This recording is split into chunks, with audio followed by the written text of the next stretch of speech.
Welcome to my channel. ఈరోజు digestion and absorption చాప్టర్లో 4 marks question IPA చిన్న ట్రిక్స్తో ఎలా రాయొచ్చు. ఎవరైనా ఈ క్వశ్చన్ని నేను గుర్తుపెట్టుకోలేను, మెమరైజ్ చేయలేను అన్న వాళ్ళకి ఈ టెక్నిక్ బాగా ఉపయోగపడుతుంది. క్వశ్చన్ చూద్దాం. First, describe the process of digestion of proteins in the stomach. ఇది ఇంపార్టెంట్ క్వశ్చన్. ఇందులో మనం హెడింగ్ ఏం పెడతాము? పైన డిస్క్రైబ్ తీసేస్తే the process of digestion in the stomach, అది మనం సైడ్ హెడింగ్ పెడతాం. సో ఇందులో ఫస్ట్ పాయింట్ చూస్తే the digestion of protein begins in the stomach and ends in the small intestine. ఇక్కడ మనం ఒక పిక్చర్ని గుర్తుపెట్టుకోవాలి. అది స్మాల్ ఇంటెస్టైన్ ఎక్కడ స్టార్ట్ అవుతుంది అంటే డియోడినం. దానికంటే ముందు ఏముంటుంది? స్టమక్ ఉంటుంది, చిన్న pouch like structure. So oesophagus నుంచి స్టమక్లోకి ఫుడ్ ఎంటర్ అయ్యి అక్కడ నుంచి స్మాల్ ఇంటెస్టైన్ డియోడినంలోకి ఎంటర్ అవుతుంది. సో ఇది ఫస్ట్ పాయింట్లో మనం గుర్తుపెట్టుకోవాలి. When the food enters into stomach, gastric juice is secreted. ఎప్పుడైతే ఫుడ్ మనకి అంటే స్టమక్లోకి ఎంటర్ అవుతుందో అక్కడ గ్యాస్ట్రిక్ జ్యూస్ అనేది సెక్రియేట్ అవుతుంది. Food mixed with gastric juice form a semi solid mass called chyme. Food ఎప్పుడు మిక్స్ అవుతుంది, దేంతో మిక్స్ అవుతుంది? గ్యాస్ట్రిక్ జ్యూస్తో మిక్స్ అవుతుంది. మిక్స్ అయిన తర్వాత దాన్ని మనం సెమీ సాలిడ్ ఫ్లూయిడ్ అంటాం. సో ఆ మాస్ని ఏమంటామంటే ఖైమ్ అంటాం. ఇది కూడా 2 మార్క్స్ క్వశ్చన్లో వస్తుంది. Then this gastric juice contain HCl, pepsinogen, rennin and mucus. ఇప్పుడు ఈ గ్యాస్ట్రిక్ జ్యూస్లో ఏముంటాయి అని మనం 4 ప్రోడక్ట్స్ రాస్తాం. ఏంటవి? HCl, pepsinogen, renin and mucus. ఇక్కడ మళ్ళీ HCl ఒక పాయింట్ తీసుకుంటే HCl provide the optimal pH 1.8 for the action of pepsin. ఇక్కడ మనకి రేంజ్ అనేది చాలా ఇంపార్టెంట్. నెక్స్ట్ పాయింట్ ఏముంది? Pepsin is a protein digesting enzyme. First ఏమన్నాం? HCl యాక్షన్ అంటే ప్రోటీన్ పెప్సిన్ మీద యాక్షన్ అవుతుంది అన్నాం. పెప్సిన్ ఏం చేస్తుంది? ప్రోటీన్ డైజెస్టింగ్ చేస్తుంది, అది digestion enzyme. HCl convert inactive pepsinogen into active pepsinogen.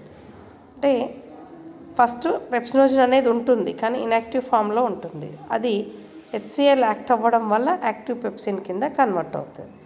So ఈ activated pepsin converted proteins into proteoses and peptones. ఇక్కడ ప్రోటీన్స్ అండ్ పెప్టోన్స్ అనేది ఎండ్ ప్రోడక్ట్స్. ఇక్కడ the infant HCl activates the inactive prorenin into active enzyme rennin.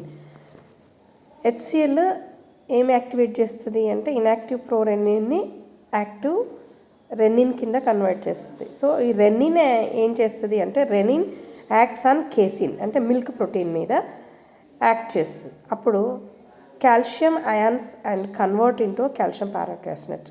ఇందులో presence అంటే calcium ప్రజెన్స్లో ఈ క్యాసిన్ అనేది calcium paracaseinate కింద మారుతుంది. Then pepsin acts on calcium paracaseinate. ఈ పెప్సిన్ మళ్ళీ దేని మీద యాక్ట్ అవుతుంది అంటే కాల్షియం పారాకాసినేట్ కింద యాక్ట్ అవుతుంది. సో దేని కింద మారుతాయి? మళ్ళీ ఇవన్నీ కూడా పెప్టోన్స్ కింద మారుతాయి. సో ఇదంతా ప్రాసెస్ అవ్వడానికి the entire process takes place 4 to 5 hours in the stomach. So మొత్తం అంతా స్టమక్లో ఈ డైజెషన్ ప్రాసెస్ ఎంత టైం అవుతుంది అంటే 4 to 5 hours. ఇక్కడ మనకి అన్నీ కూడా బయోకెమికల్ రియాక్షన్స్ కింద ఇచ్చారు. పెప్సినోజన్ ఇన్యాక్టివ్ స్టేజ్లో HCl యాక్ట్ అవ్వడం వల్ల పెప్సిన్ కింద మారుతుందని, మళ్ళీ పెప్సినోజన్ మీద HCl యాక్ట్ అవ్వడం వల్ల పెప్సిన్ కింద కన్వర్ట్ అవుతుంది. దీన్ని ఆటోకెటాలసిస్. ఎందుకు ఆటోకెటాలసిస్ అంటే అంటే పెప్సినోజన్ ఇట్ సెల్ఫ్ పెప్సిన్ కింద కన్వర్ట్ చేసుకుంటుంది కాబట్టి ఈ ప్రాసెస్ని మనం ఆటోకెటాలసిస్ అంటాం. ఇది 2 మార్క్స్ కూడా క్వశ్చన్ ఉంటుంది. ప్రోరెనిన్ ఇన్యాక్టివ్ స్టేజ్లో ఉన్నది HCl యాక్ట్ అవ్వడం వల్ల రెనిన్ కింద యాక్టివ్గా మారుతుంది. కెసిన్ రెనిన్ యాక్ట్ అవ్వడం వల్ల కాల్షియం పారాకాసినేట్ కింద ఉంటుంది. కాల్షియం పారాకాసినేట్ పెప్సిన్ యాక్ట్ అవ్వడం వల్ల పెప్టోన్స్ కింద కన్వర్ట్ అవుతుంది. ప్రోటీన్స్ పెప్సిన్ యాక్ట్ అవ్వడం వల్ల ప్రోటీయేజెస్ అండ్ పెప్టోన్స్ కింద కన్వర్ట్ అవుతాయి. ఈ ఈక్వేషన్స్ గుర్తుపెట్టుకుంటే మనకి ఎంసెట్లో 1 mark and 4 marks questions EAMCET and నీట్లో వచ్చే ఛాన్సెస్ కూడా ఉంటాయి. సో ఇక్కడ మనం స్టోరీ మెథడ్ ఎట్లా గుర్తుపెట్టుకోవాలి అంటే, మామూలుగా ఫుడ్ ఎక్కడ ఎంటర్ అవుతుంది అనేది ఫస్ట్ స్టెప్. ఎంటర్ అయిన తర్వాత ఏం జరుగుతుంది, సెక్రెట్ అయిన జ్యూస్లో ఏమేమి ప్రోడక్ట్స్ ఉన్నాయి, అవి దేని మీద యాక్ట్ అవుతాయి, ఏ ప్రోడక్ట్ దేని కింద కన్వర్ట్ అవుతుంది, ఇక్కడ పూర్తిగా ఒక ప్రోటీన్ అనేది దేని కింద ఎండ్ ప్రోడక్ట్స్గా స్టార్ట్ అవుతుంది. సో ఇట్లా హౌ అనే సిస్టమ్, వాట్ అనే సిస్టమ్ మీద మనం కనుక ఈ క్వశ్చన్ గుర్తుపెట్టుకోగలిగితే ఎగ్జామ్ పాయింట్ ఆఫ్ వ్యూలో రాసేటప్పుడు ఒక స్టోరీ లాగా మన మైండ్లో పెట్టుకొని ఆ స్టోరీని ఎలా అయితే రాస్తున్నామో ఒక సీక్వెన్స్, సినిమా చూస్తున్నప్పుడు ఇది దీని తర్వాత ఇది దీని తర్వాత ఇది అట్లా మనం ఒక స్టమక్ ఉంటుంది, స్టమక్లో ఈ ప్రోటీన్స్ ఎంటర్ అవుతున్నాయి, స్టమక్ తర్వాత ఇంటెస్టైన్ ఉంటుంది, ఇక్కడ డ్యూయోడినం ఉంటుంది, ఇక్కడ ప్రాసెస్ డైజెషన్ స్టార్ట్ అవుతుంది, ఇంటెస్టైన్లో ఎండ్ అవుతుంది. చాలా వరకు మనం క్వశ్చన్ చూడగానే అమ్మో 10 పాయింట్స్ ఉన్నాయి, 13 పాయింట్స్ ఉన్నాయి, ఇలా ఇంగ్లీష్ నేను రాయలేను, ఇందులో ఇంకేమో సెంటెన్స్ ఉన్నాయని భయపడతాము. కానీ ప్రతి సెంటెన్స్లో లాస్ట్ సెంటెన్స్ నెక్స్ట్ సెంటెన్స్లో ఫస్ట్ వర్డ్ అవుతుంది. సో అక్కడ మనము మళ్ళీ నేర్చుకోవాల్సిన పదాలు ఎక్కువగా ఉండవు. కొన్ని పదాలన్నీ మనం కీవర్డ్స్ గుర్తుపెట్టుకోగలిగితే ఇక్కడ చూస్తున్న ఈ కెమికల్ రియాక్షన్స్, బయోకెమికల్ రియాక్షన్స్ని బట్టి కూడా మనం ఈ మొత్తం ప్రాసెస్ అంతా ఆన్సర్ లాగా రాయొచ్చు.